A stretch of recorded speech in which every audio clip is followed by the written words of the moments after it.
যুক্তরাজ্যে এবছর এখন পর্যন্ত রেকর্ড পরিমাণ অভিবাসীর অ্যাসাইলাম আবেদন গ্রান্ট হয়েছে, এমন একটি খবর দিয়েছে যুক্তরাজ্যের প্রভাবশালী পত্রিকা টেলিগ্রাফ। তারা বলছে এ বছরের জুন পর্যন্ত গত এক বছরে অ্যাসাইলাম আবেদন গ্রান্ট হয়েছে 67,978 জনের, যেটি এর আগের বছরের তুলনায় 3 গুণ। এর আগের বছর যেটি ছিল 21,436 জন।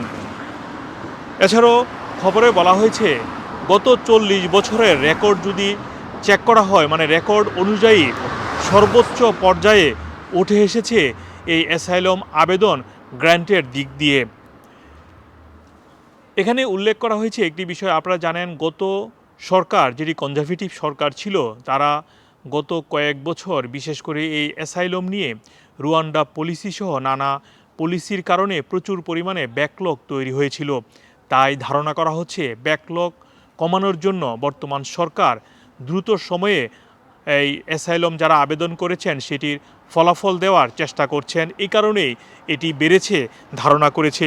অন্যদিকে মাইগ্রেশন অ্যান্ড সিটিজেনশিপ মন্ত্রী সীমা মালহোত্রা বলেছেন, বর্তমান পরিসংখ্যানের দিকে তাকালে তিনি বলেছেন এর আগের সরকার বিশেষ করে অভিবাসন এবং আশ্রয় ব্যবস্থা নিয়ে তারা খেলা শুরু করেছিল।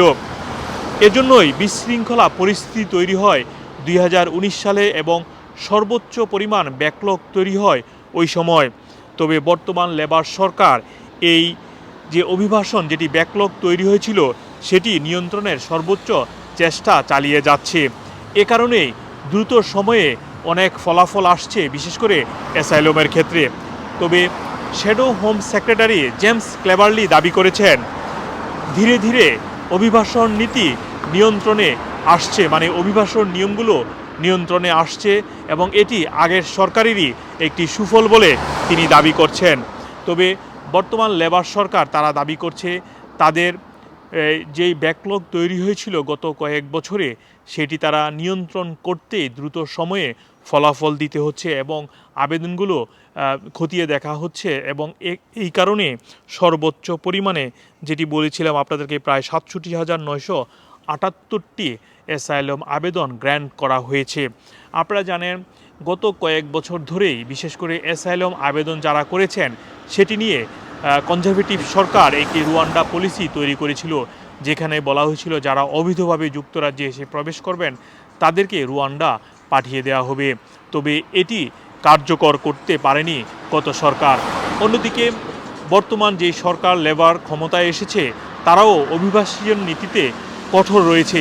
তারা বলছে যারা যুক্তরাজ্যে অবৈধভাবে প্রবেশ করবেন, বিশেষ করে ছোট্ট ডিঙ্গি নৌকা দিয়ে তাদেরকে নিয়ন্ত্রণ করবেন এবং যারা গ্যাং একটি চক্র রয়েছে যারা অবৈধ অভিবাসীদেরকে সীমান্ত পারাপারে সাহায্য করে সেটিকে তারা ধরতে চান, সেজন্য একটি বর্ডার সিকিউরিটি কমান্ড নামে একটি নতুন ইউনিটও তারা করার পরিকল্পনা গ্রহণ করেছেন। তবে এরই মধ্যে খবর আসলো যে এখন পর্যন্ত গত কয়েক বছরের তুলনায়, যেটি এর আগের বছরের তুলনায় 3 গুণ অভিবাসীর শরণার্থী অভিবাসী যারা রয়েছেন তাদের অ্যাসাইলাম মঞ্জুর করা হয়েছে। এই হচ্ছে আমাদের কাছে খবর এবং এরই মধ্যে আপনারা জানেন যুক্তরাজ্যে ইমিগ্রেশন নিয়ে নানা বিষয়ে কঠিন সিদ্ধান্ত নিতে যাচ্ছে বর্তমান লেবার সরকার। মোহাম্মদ আব্দুল হান্নান, 2A নিউজ, যুক্তরাজ্য।